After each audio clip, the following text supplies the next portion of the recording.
This week on the Computer Chronicles, Travle software. We'll show you how to plan a cross-country road trip with this cool program called Map & Go. We'll take you to citysearch.com for a guided virtual tour of San Francisco. We'll show you how to buy plane tickets and book hotel rooms on the web. We'll see the new online version of the Lonely Planet Guide, plus some CD-ROMs that'll give you a preview of your photo safari to Africa. And we'll follow this family as they travel around the world with their laptop computer. Plus, my pick of the week, a nifty little road warrior gadget. Don't leave home without it. It's all coming up next on the Computer Chronicles. Computer Chronicles is made possible in part by SoftSource Incorporated, publishers of Pro1's Mathematics Tutor in a Box for school year 98-99, including 6 CDs and workbook. And by Z Auction, the live online shopping experience. Additional funding from PC Connection and Mac Connection, the catalog and online superstore with PC and Mac products, toll-free technical support and overnight delivery. And by Windows Magazine, delivering desktop, enterprise, and internet computing news, reviews, features, and how-tos for a Windows world, because the world runs on Windows.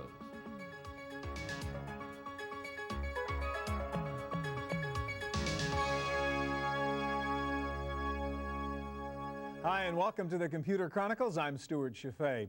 If you're planning a trip somewhere, either for business or pleasure, odds are you're going to do some pre-trip planning. Well, nowadays that usually means turning on the computer, looking at some CD-ROMs, and logging onto the net. One of the most popular uses of PCs and the web these days is for travel research, trip planning, and actually reserving and buying plane seats, hotel rooms, and rental cars. Let's start with a relatively simple case, a trip by car in the United States. And if I wanted to do that, Keith, I could use something like this Map & Go software, which you're a software engineer, you worked on this thing. How do I plan a trip? I have friends, for example, in Flagstaff, Arizona, who want to drive out to San Francisco, and they say to me, what's the best route? How do I get there? I say, go to Map & Go and figure it out on your own. Right. You first position the map to where you'd like to set your start point. In this case, Flagstaff. I right-click on Flagstaff and set it as my start. Then you can go to the San Francisco, which is your destination, and set that as your finish. Then you calculate the route. In this case, I'm calculating the quickest, but you can also calculate the shortest or a scenic route. So what's the fastest way to get to San Francisco by car? That's correct. And that's it right there? Take I-40, go to I-15, et cetera, et cetera? That's correct. The next thing you want to do is calculate some places to stay along the way and sites to see. All right, so I can say, what are the interesting things I'm going to pass while I drive along that route from Flagstaff to San Francisco? That's correct. Okay, well, let's focus on actually getting here, because they've said, well, I want to see the Golden Gate Bridge, for example. Can they actually find out information about where to drive to the bridge once they get into the city? That's correct. I've scrolled down and I've selected the Golden Gate Bridge, and we can get information on that. And so they see a picture of it there, there's a description of it, and I see you have audio. What happens there? The Golden Gate Bridge spans the Golden Gate Channel between the Pacific Ocean. So we could be sitting in the San car, Francisco, laptop in hand, and the kids could be with listening to Marin this stuff in the back of the car. That's or correct. whatever. All right, now what about the hotel part of it? They're going to come here, they're not going to stay with me. They say, we're looking for a place to stay. Can they find a hotel on something like this software too? Right. We've set this up so that it does a filter on 4-star motels. Okay. So we're only showing motels that AAA has rated with 4 stars or above. You can select a hotel off the list and get information on that. What it shows you is a text description of the motel. You can also show visual summary The kind of things you might features. see in a little book guide or something. That's correct, and also some information on the rates. You can attach the route just simply by attach this point of interest.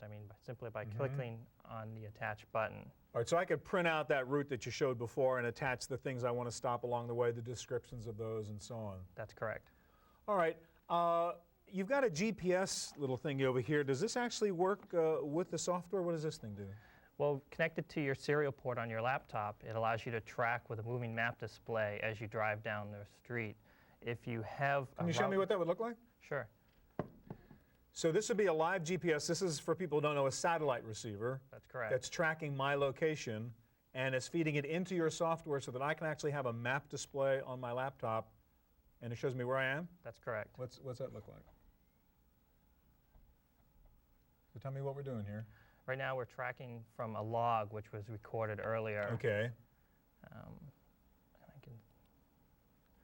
So this green dot you see tells you your location. Okay. And this arrow is tracking you down the street. Okay, so that little dot is where I am on the map at any one particular. That's correct. Real quick, finally, you've got a Palm Pilot over here. You can download your route into the Palm Pilot rather than keep it on paper, huh? That's correct, and you can also connect that with the GPS receiver, and it will tell you where your next turn is. All right, Keith, thanks very much. Well, obviously, the internet has become a vast resource for travel planning and research. You can plan a whole trip or zero in on one key destination. Let's say you wanted to visit us here in the San Francisco Bay Area. One good place to start your homework would be at a site called CitySearch.com. Planning a trip to San Francisco? Wondering what to see, where to go? Well, any guidebook will point you to the well-known sights of the city by the bay, but those postcard views don't really represent San Francisco as the locals know it. That is the idea behind CitySearch, a website that digs below the pretty picture views of travel brochures to give an insider's view of the city and its people. Because print mediums by definition have sort of a finite amount of space, all the news that's fit to print, we can obviously cover a lot more and create an amazingly comprehensive database. Here in San Francisco, we have over 55,000 locations that we've profiled, and on any given day, over a couple thousand events. And so it's a very, very deep resource for the tourist or the local. CitySearch currently has guides to American cities on both ends of the country and a few in Australia. The approach is always local. CitySearch editors look for what's hot, who's in town, where to eat, and where to play. It means visiting and revisiting businesses to keep the site up to date.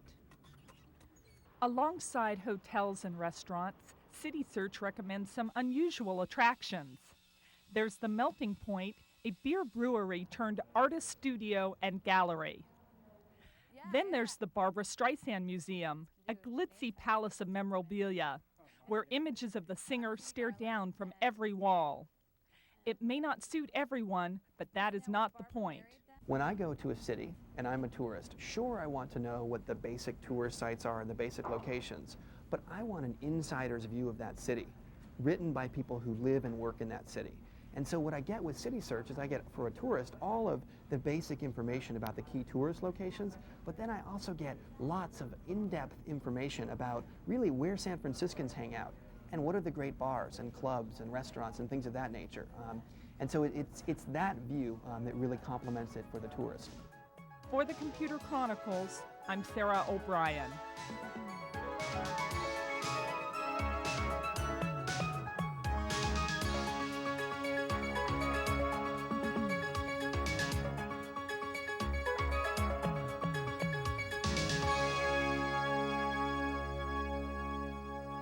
While the net is good for doing research on a travel destination, it's also a great tool for shopping around and actually buying your plane tickets and everything else you need for a successful trip. And in some cases, you can actually save money doing this.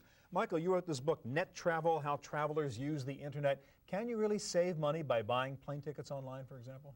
Absolutely. You can save money. There's last-minute deals where you can save money, but even on a regular trip, there's all sorts of offers on the internet that your travel agent might not find. And one thing I like about planning my travel on the internet is that I can actually see all the options. I remember a while ago I was at a travel agent's office and she was clicking on the keyboard and looking at the screen. I wanted to turn the screen around. I want to have access to all that information. Right. And through the net you can. You don't have to be a travel whiz. You can just enter a city. You don't have to know the airport codes. You just can get airline flights. You can get hotel rooms. All right, let's do it. Now, people have heard that there are deals you can get on the net. Now, how do you do that? Well, one way I would start out is go to a site such as Preview Travel and click on their service, which they call Fare Finder. Now, this service, Fare Finder, will let you pick your home city, in our case, San Francisco, and see all the other... What's all the cheapies this weekend leaving from San Francisco? Exactly. So let's go to San Francisco and click it here, and then you say, click here to see your fares. And so it'll look at all the flights that leave from San Francisco and then take you to the major cities, and you can see So Kansas the airlines City, sort of Las Vegas, ahead of time say, Newark. hey, I've got a lot of empty planes, so we'll discount them and put them on the website. That's more and more prevalent on the internet these days. They have empty planes. They say, hey, we have to fill these planes, and they send out these deals, and you can go across the country and back for less than $200 So what kind of deals? This right now is showing New York round trip for $251. Not too bad. Yeah. and wherever you're going, you can take a look and see what the best All right, deal now is. one of the problems with some of these sites is, Michael, the little airlines don't play this game, like Southwest Airlines, for example, which might have good bargains too. Do I have to go just to their website to do that? In some cases, yeah, you have to go to their site. Here it is. And they are listed on some of the services, they're not listed on others. So you might, if Southwest has the best deal, you might not see that when you go to a major service. So you can go here, click on reservations, and it will take you to a screen. So if you really want to do a good job, maybe check out specific airlines, not just some of the generic sites. Absolutely, and especially if you know Southwest might have a deal. You're living in San Francisco, Oakland, you want to go to Burbank, LA, you would check out a site such as Southwest. All right, and So, let's now ask about hotels. That's airlines. Can you find deals on hotels too? Absolutely. I like to first become informed, and one way I do that, I go to a site such as Frommer's, which has a long tradition in the guidebook business, and go to his site, and... Got to type those things in right. I guess that's the issue. There we go. All right, so what happens on the Frommer site? So, well, he has a real voice, and he has a real personality, and you can tell by his site that he will recommend, like your friend might recommend a hotel. So this is a real guy who's really been there and says, hey, I like this place, I didn't like that place. Absolutely. And I was looking a week ago or so, looking for a place to go in Acapulco, looking for a hotel. So I went to his 200 places to which people go. I clicked on Acapulco. And then I got an introduction to the place. I got an introduction to what's around the place, and hotels, lodgings, toll-free numbers to call, whatever you'd like to do. Thank you very much. Thank you. All right, well, so let's say you've booked all your travel arrangements online. Now you want to prepare for the trip. In the past, you might have gone to the bookstore to pick up one of the many travel guidebooks to help you get the most out of your trip, but now all you need to do is log on to the web. And I guess you guys are the Lonely Planet people. This is the book I would have bought in the past and carried around with me in my backpack. Right. But now I just go to the lonelyplanet.com website, right? Yep. Why is it better? It's better because it's more up to date. It's better because you get complete global coverage instead of just one individual guidebook. All right, let's say I want to go to Japan. I really liked all those pictures I saw during the Olympics, and I want some background information about the country, visas, health concerns, shots, that kind of stuff. How do I do it on your website? Well, you go to the destination section first, and if you clicked on that, you would go to the Asia section and click on Japan and get to the Japanese profile. That's a distillation of our guidebook. It's an 8-page snapshot. So it's a little Reader's Digest version of your book on Japan. That's right. All right, so let's just scroll down a little bit. Let's see what our choices are. So you actually have a slideshow. I can see pictures of different things in the country. That's right. Now, what about the question I asked you? People go to exotic locations. Do I need a visa? Do I need certain shots? Can I get that kind of information? You can. Where are we going? In Facts for the Traveler. Okay. List of the visas you need, the health risks that you might be facing. If you wanted to find out more about the health problems. It's going to put you off the whole trip here, right? There's a complete health all the horrible things that could happen to you in one of these countries. It's a hypochondriac's dream. There's a list of diseases and ailments that you might want to consider. Now, one of the things I like about this site, well, two things actually. First of all, you have a postcard thing. I mean, when you go to a strange place, you'd like to talk to other people who've been there before, and you actually have a kind of bulletin board system for that, don't you? That's right. We've got two systems of audience feedback. One is postcards, which is when people tell us about their trips, and one is a bulletin board where people talk to other travelers. All right, so what goes on in postcards here? In postcards, we get feedback from people who've been overseas. And in, let's say, in the Japan one that we were looking at, here we've got information from somebody who's... Hold on, there's a good one right there. Somebody says, hey, I couldn't use my Visa or MasterCard in an ATM in Japan. That's right. They've just come back from Japan fairly recently, so that information is fresher than anything you'd find in print. So that's good to know. Yeah. Now, another nice thing here you have is something called a thorn tree, because a lot of people travel by themselves and they want to find some people to travel with. And you can actually find a travel partner here, can't you? You can. There's a section devoted just to traveling companions. If you wanted to find a travel companion to go to Japan with, you could click on that thorn tree. And here's messages from other guys looking for somebody to travel to Japan with. That's right.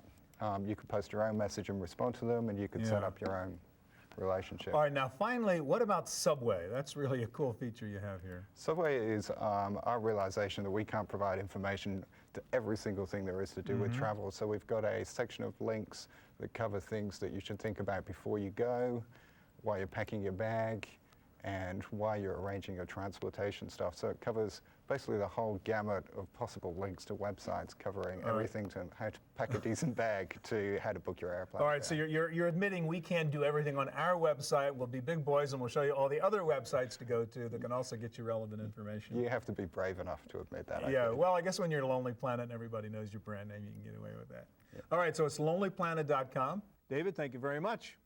Well, there is one more way to use a computer to make your trip a successful one. Carry a laptop with you and stay in touch while you're away. That was a key issue for the Cohen family when they decided to quit their jobs, sell the house, and take the whole family on a trip around the world. When these kids put a home video in the VCR, they aren't just looking at birthday parties and trips to Disneyland.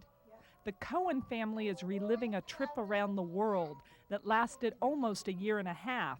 We were originally just going to take a trip to Australia, but somehow one thing led to another, and before we knew it, we'd sold the house, sold the car, closed down our little publishing business, taken the kids out of school, and taken off on a 14-month trip around the world. Once they had settled on a rough itinerary, they planned their trip using books, guides, maps, and the internet. The World Wide Web was in its early stages when the Cohens began their journey, but it grew as they traveled, and the online information became more valuable. David's wife spent less time turning pages and more time on the computer. By the time we traveled halfway around the world, got to Australia and settled for 2 or 3 months and put the kids into school, the scene had changed so completely that she wasn't using books at that point. Instead of using Lonely Planet, she was using lonelyplanet.com. Instead of using photos, she was using photos.com. And presumably she was getting more up-to-date information. A notebook computer became the family's electronic link, both to the expanding internet and to home. While her father sent electronic dispatches for an upcoming book, David's daughter, Kara, kept in touch with her schoolmates through email. That later developed into something else, by the way, which is that she wrote back to her class in Mill Valley, and the class followed her traveling around the world on a big map and learned a little bit about the countries where they went to. It later then morphed into something else where her class in Australia wrote and asked questions to the class in America and vice versa, and there was some communication there. Email became the family's floating channel of contact, and the internet its source of travel advice. Recent reports from independent travelers told them what to expect in areas they were planning to visit.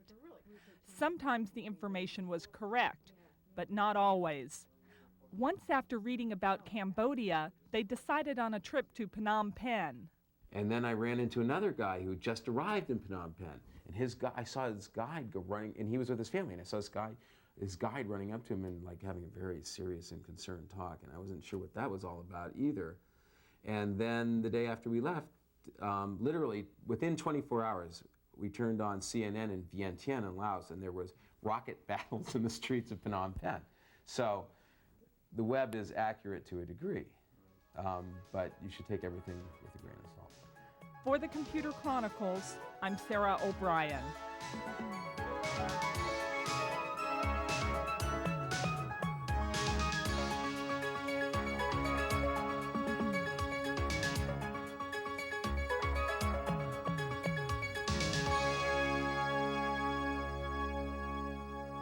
Well, suppose you want to see the world and travel to exotic places like Africa. Well, it helps to know the territory.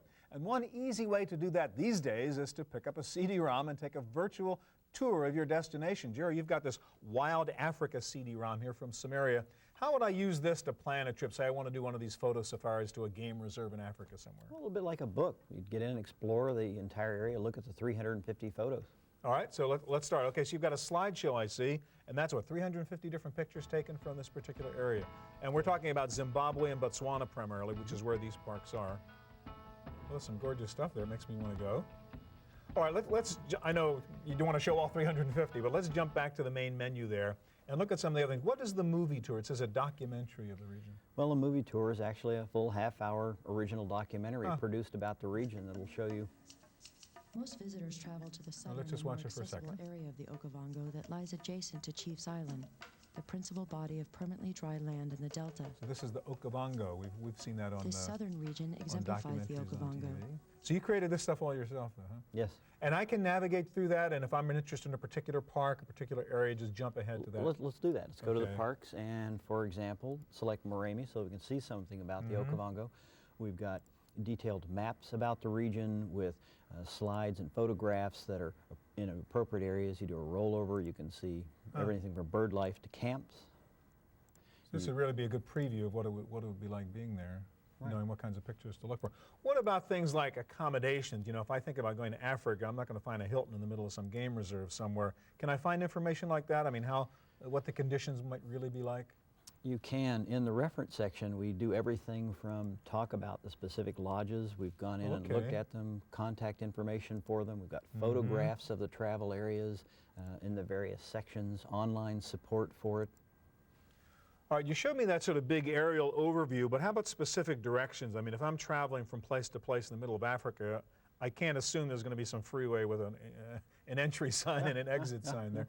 Exactly. How do you help me there? Well, let's say we wanted to drive to that famous Savuti region where the Geo and other people film all of the lions eating things. We're going to show you what the roads look like on the way and how the sand is soft and how to inflate or deflate your tires and actually what to expect and the length of the drive. Give you detailed travel maps, which, if you want, you could print out on your computer. Now show me an example of a detailed travel map. Can we actually see one on the screen? Well, that's what we're looking at Okay, here. you can do this. You wrote this program, Jerry. And let's say we're going up to there in the western edge, Zimbabwe or Victoria Falls region. So we'd start here, and then for the supplement, we'd look at that particular area, and then it's got rollovers for accommodation.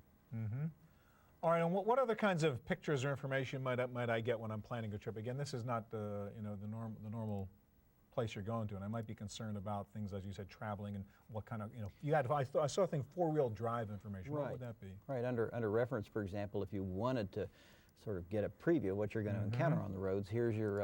okay. So again, people don't, I think, have a concept of what it's really like to drive on some really dirt road for 100 miles in the middle of Botswana somewhere. Exactly. And it's pretty grim, so you have to, don't take your little car, get your four-wheel, rent the four-wheel drive. Yep. Now, I would think there's an interesting educational use here, because, I mean, this is a real good way to learn about a country, even if you're not going to go there. I mean, are people using these in schools and libraries and stuff? That's where we see a lot of the uses, so that people can cut and paste all of the content and use them on their home computers or in libraries. Is this stuff really going to replace books? I mean, are you the new age publisher now with CD-ROMs instead of going and buy the normal print stuff? We've been promising this to people for 6 years. Let's hope. Yeah. All right, Jerry, thank you very much. Well, that's our look at travel planning on a computer. Next up, another special preview look at one of the new features of Windows 98, and I'll be back with my pick of the week. Windows 98 comes with a really cool diagnostic utility called Microsoft System Information. Take a look. On the left pane of System Information, you have resources, components, network information, all of the information you need to troubleshoot Windows 98. As you can see, there's a lot more information here than you really need or really want to know. But it's all here, and if you're looking for troubleshooting information, you'll find it in System Information. From the Tools menu, you get all of the diagnostic utilities, and there are a lot of new ones, in Windows 98, including the Windows Report tool, which allows you to scan your system and generate a report on what's happening at the most technical level. Things like the System File Checker, a registry checker which scans your registry looking for problems, the automatic skip driver agent, which allows you to go through and sort of troubleshoot what may be happening with your drivers. Dr. Watson, an old favorite that's been around since the Windows 3.1 days, which allows you to report information to Microsoft. The System Configuration utility, which, look at this, it goes through your WinINI and SystemINI and allows you to edit these very easily within this dialog box. I wish I had this back in Windows 3.1 when I really needed to edit the WinINI file. And ScanDisk, which is an old favorite from Windows 95, and the Version Conflict Manager, which looks for software that's crashing up against each other and competing for resources on your system. Those are the diagnostic utilities that are all available from System Information, and it's a really nice feature. Back to you, Stuart. Now for my pick of the week. If you travel a lot, especially on business, you probably lug around a laptop computer, personal organizer, a pager, a cell phone. Well, did you know you can be a perfectly respectable and functional road warrior with just this new thing called a net phone? This is the Mitsubishi version of the Pocket Net phone. The service is provided by AT&T. Here's how it works. You have your own private homepage on the PocketNet website where you can keep your virtual personal organizer, complete with address book, hot list for one-button calling, and calendar and schedule information. You can sync up your virtual organizer with most standard desktop PIMs. Now on the fun end, the telephone end, here's how it works. This is my cell phone, my pager, my email client, and my web browser. If I want to check my email, I just scroll down to email, hit enter, and I look at my inbox. It's a small screen, but it does scroll and it's adequate for short messages. And if I want to print the email, I can send it to my fax machine with the touch of a button. If I want to send an email, I just go to Create Message and type in a message using the keypad. It has a smart entry mode so that it guesses at the right letter for a particular key, or you can just cycle through. I can also access my calendar or my contact list. But the coolest of all, if I want to surf the web, I just select info sites. Let's say pick financial and go to the Bloomberg site. I pick news, financial news, and then I just scroll through the headlines. Many news, business, and sports sites are supported on the PocketNet system, such as ABC News, Who Where, InfoSpace, ESPN, AccuWeather, Travelocity, etc. And what's really nice is just like with your PC browser, I can create bookmarks so that I don't have to go through all these menus each time. The cost for the service is $29.99 a month, not bad for net access, cell phone service, and all the other goodies. It's PocketNet from AT&T. That's it for this edition of the Chronicles. We'll be back here again next week with more of the latest on hardware, software, and the internet. If you need any more information about anything you saw on today's show, please go to our website, cmptv.com. Thanks for watching. Hope we'll see you here next time. Computer Chronicles is made possible in part by SoftSource Incorporated, publishers of Pro1 software, educational software for young adults. And by Z Auctions, the live online shopping experience. Additional funding from PC Connection and Mac Connection, the catalog and online superstore with PC and Mac products, toll-free technical support, and overnight delivery. And by Windows Magazine, delivering desktop, enterprise, and internet computing news, reviews, features, and how-tos for a Windows world, because the world runs on Windows. To purchase a videotape copy of today's program, call toll-free 1-888-310-7850. Please specify the show number and the topic.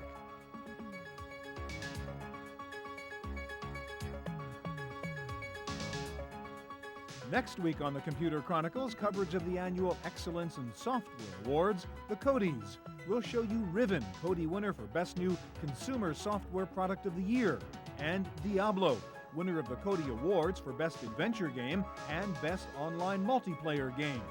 Plus the Cody winner for Best New Programming Tool, Netscape's Publishing Suite. Trellix was the winner for Best Software Debut of the Year, and we'll show you the winners for Best Worldwide Website, Purple Moon, and Discovery.com. The annual Excellence in Software Awards next week on the Computer Chronicles.